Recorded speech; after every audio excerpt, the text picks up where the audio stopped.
Saan mang lugar kami mapadpad ay hindi namin pinalalampas ang pagkakataon na marating man lang ang isa sa mga dinarayong pasyalan.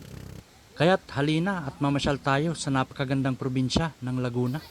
Puntahan at tuklasin natin ang nakakamanghang ganda ng Hulugan Falls ng Louisiana.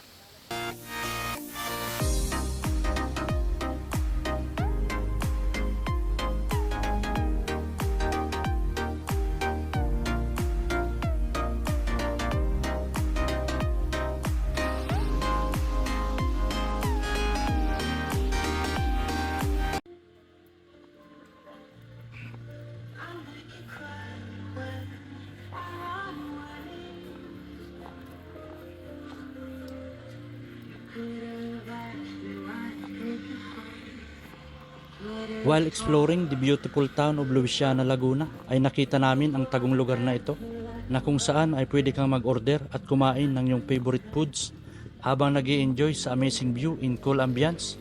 Idagdag mo pa dyan ang floating cottage na pwede kang mag-relax at magpalipas ng oras.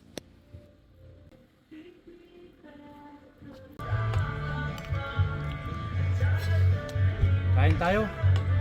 Inabot kami ng tanghalian dito sa Louisiana. Kailangan ng mananghalian. Matikman na din ang menu dito. Ang masarap na menu.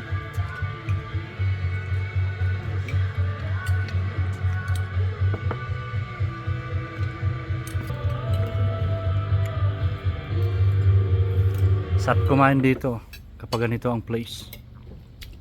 Sulit. The best. Okay, sila po ay from Kamsur. Lumayo ng Louisiana, Laguna.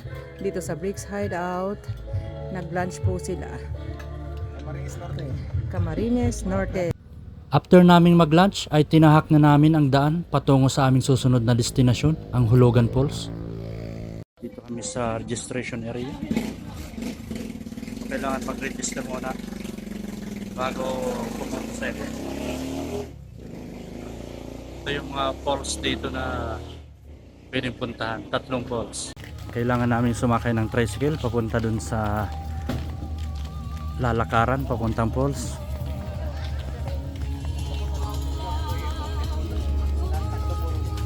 Okay, sakay muna kami.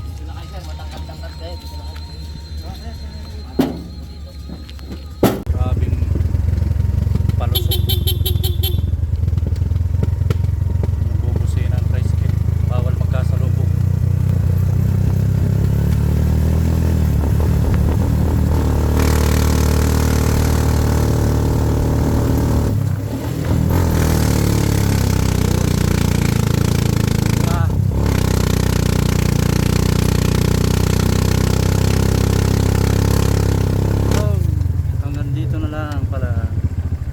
Ano kuya? Maglalakad na tayo? Ayo, bayad nga pa. Lakad na kami, lakad. Malayo pa ito kuya?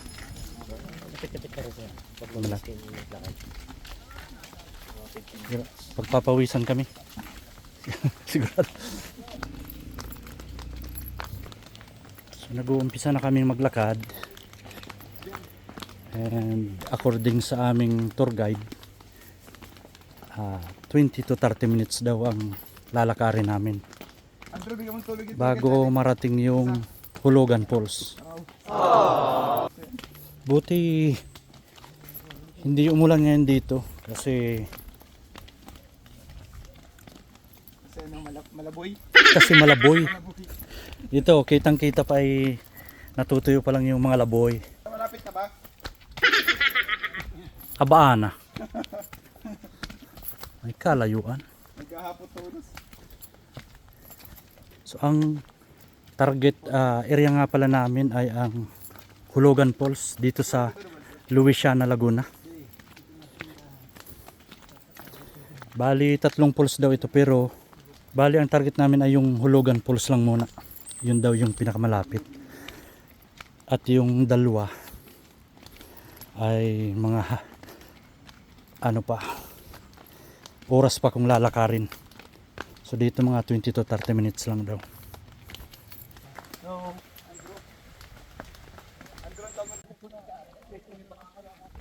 Sa part na ito ay pahingahan ng mga kaaakyat lang galing sa baba. At dito na rin mag-uumpisa ang matatarik na daan sa gilid ng mga bangin.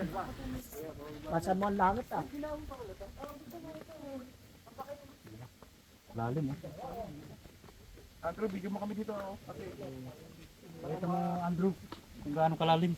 makita ko sino mararagdag. Kung ito sa part na ito yung matarik na pababa.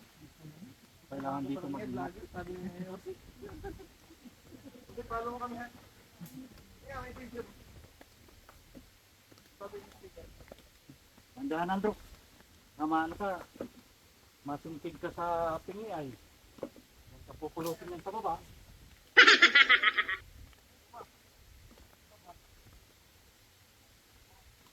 Ito, bali dumadaan tayo sa gilid ng bangin.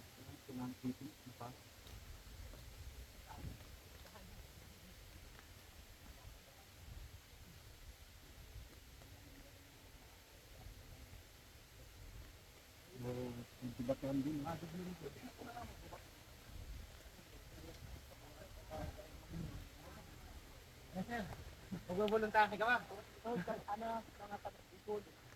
Malapit sa bayan natin. Naga. Parang naga yata, naga.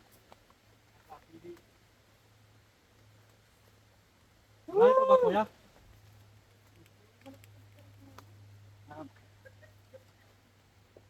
Lapit na kami humingal. Lapit na lang humingal. Grabe yung ano, daan, baton.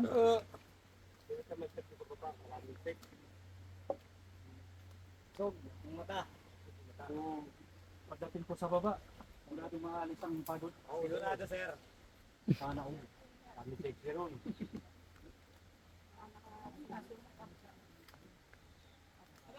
Sa ilog po, pwede magsisid. Pwede sir, huwag lang kayo dadive. Kasi hindi pare-pares yung may mga bato. Sisisid kami para makita yung Yung dun nga sa may village na ilalim ng pools. kalinaw. Ay, Hindi dito. ka kalinaw. Nagyano pa ang tubig. Nagko-complete yung nature ng garden na yan. Asa po.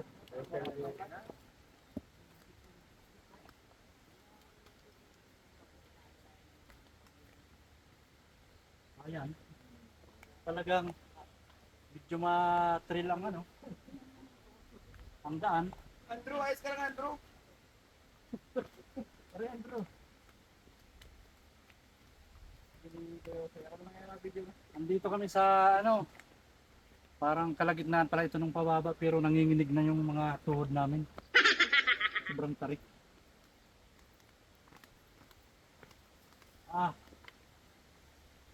Parang napupulikat na ako ah.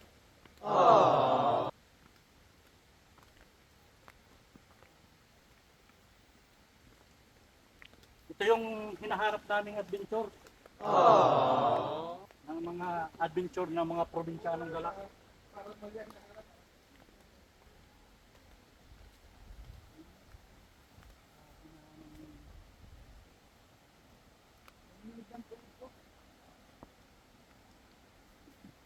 Sana mahulog ka. Ayun.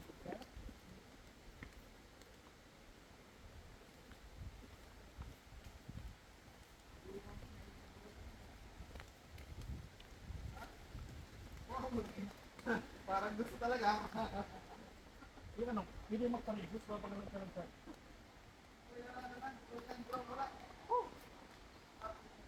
Wala ka panginig ng tuhod.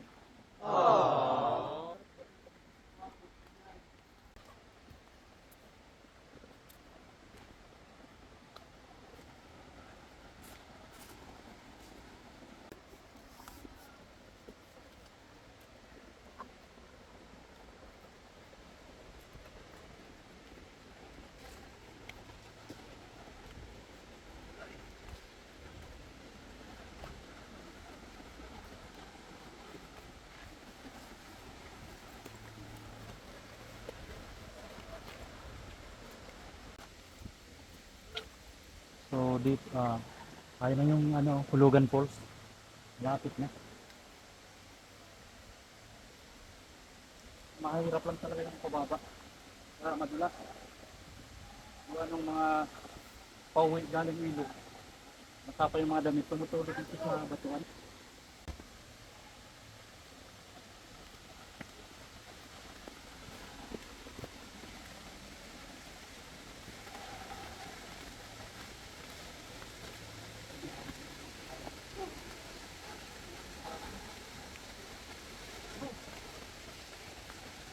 Wala.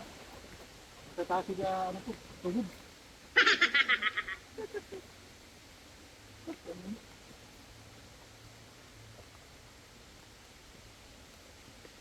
Ang mahirap dito lang Kuya Arwel. Bakit ano? Pabalik.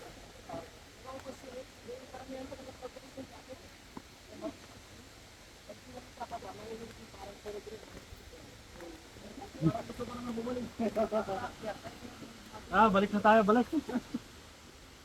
Hindi ata mag-bagging na lang, oh. Ang daming bagging. Ayan. Sobrang taas talaga ng hulugan ko ito. Nakikita natin ilang metro yan.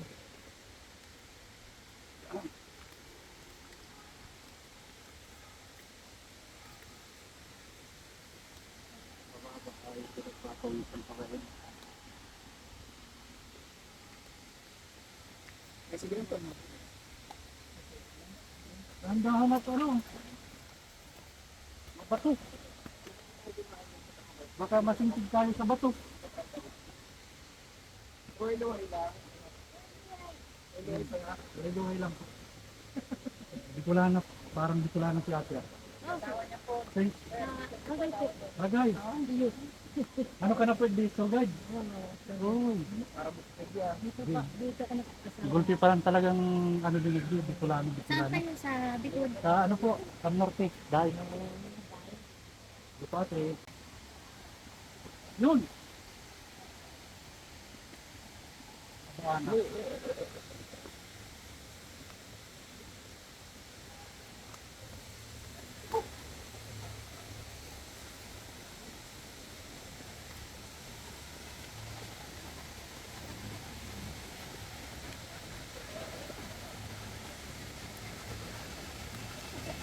Babalik.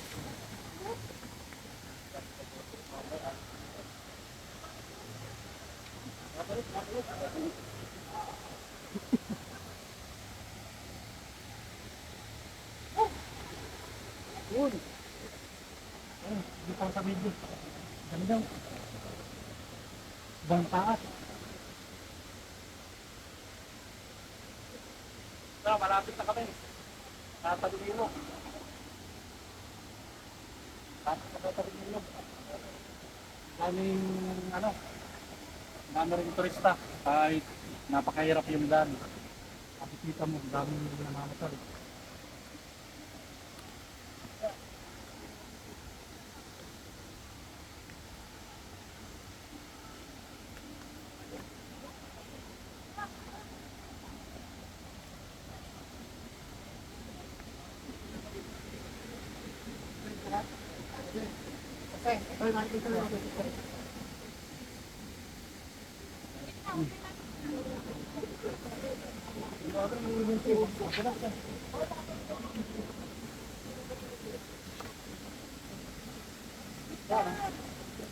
Kita nyo naman.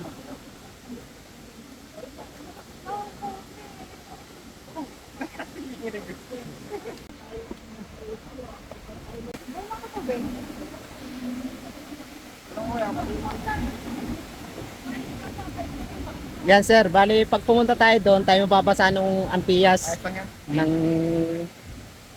Pero pwedeng pumunta Pwede dyan. po, pwede.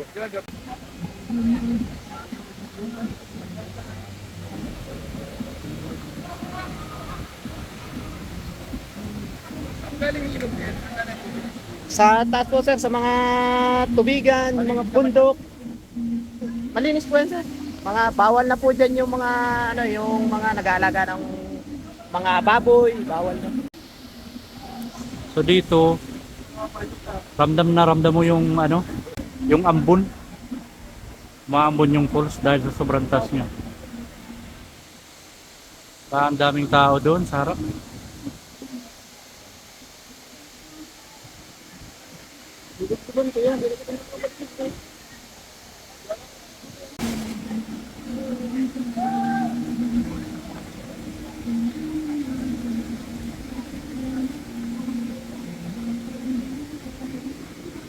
yun. Tandaan mo na ito ang ilalim na.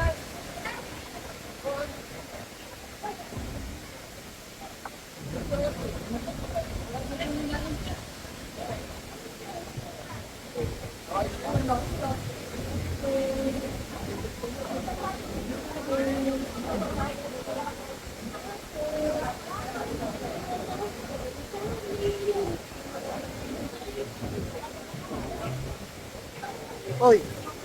Hoy! Ngiti!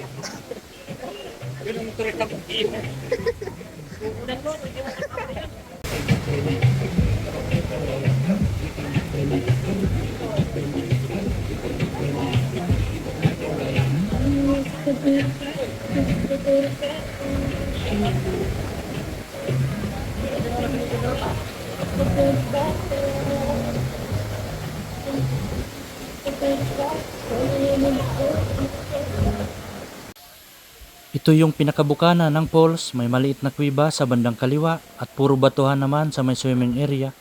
Kaya kailangang mag-ingat kung ikaw ay maliligo. Pero kahit hindi ka maligo ay siguradong mababasa ka pa rin dyan dahil habang nakaharap ka sa falls ay sobrang lakas ng ampiyas ang dadampi sa'yo. At dahil nga sa lakas ng ampiyas ay hindi tayong kakuha ng malinaw na video dahil nababasa niya ang lente ng aming kamera.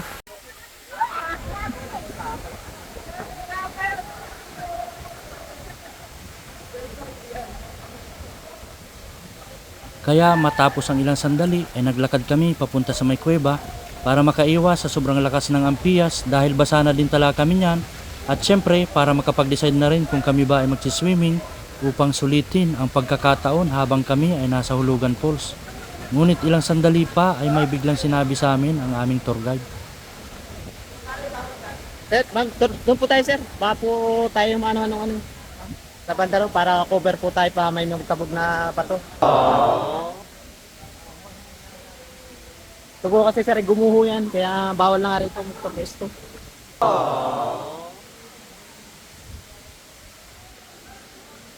Delikado pala sa aming napistuhan dahil sa sobrang taas ng bangin na nakatapat sa amin. Ay baka mahulugan daw kami kung sakaling may malaglag na malalaking bato. Kaya sandali muna kaming namahinga sa ilalim ng kuweba bago kami mag-swimming.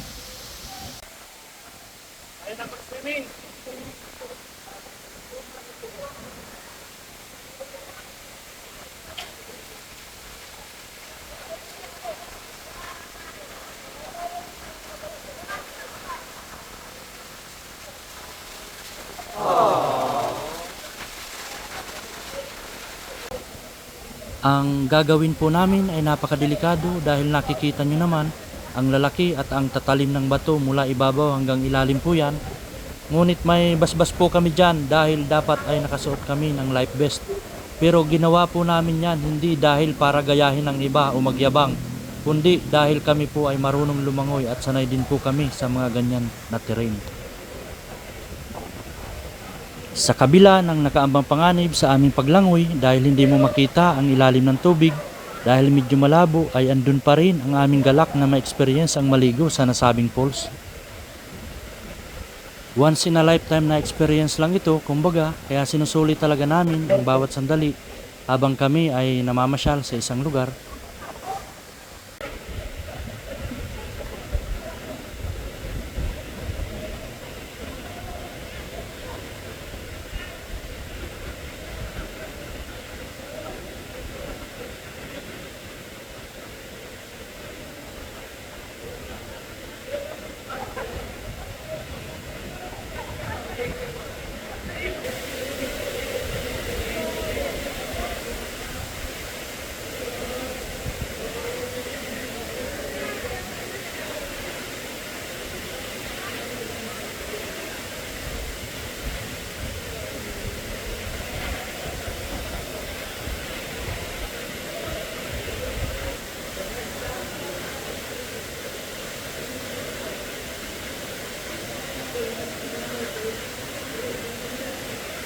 Kung mapapansin nyo, sobrang lakas ng pressure ng tubig dyan galing sa taas at sobrang lakas din ang agos ng tubig. Pero susubukan naming tumawid dyan patungo sa kabilang gilid.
Pagkatapos naming maligo ay bumalik na din kami dahil siguradong mapapalaban kami sa sobrang tarik ng mga akyatan at mababatong daan.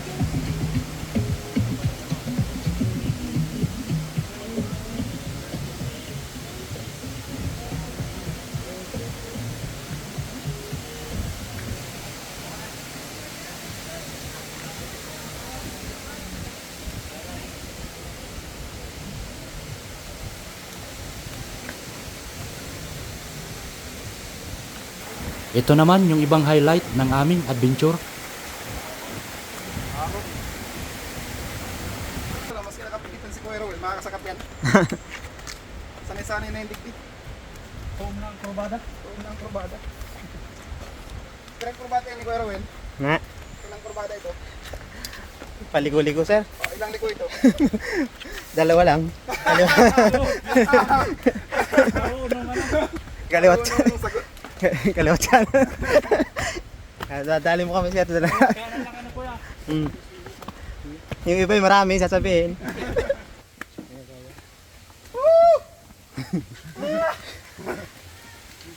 Minatag na. Foreigner, malakas pa yan. Malakas pa yan. Malakas. Sanay. 80 years old na yan. Oo. Pero malakas pa. Malakas pa ako. At the first time yun yan sa baba. Oo, first time. It's our first time, right? Yeah. Very strong. Very strong. Oh. We are from Austria. Okay, sir. So we should make it. Welcome, sir, to Louisiana. Louisiana. You need, sir, more energy.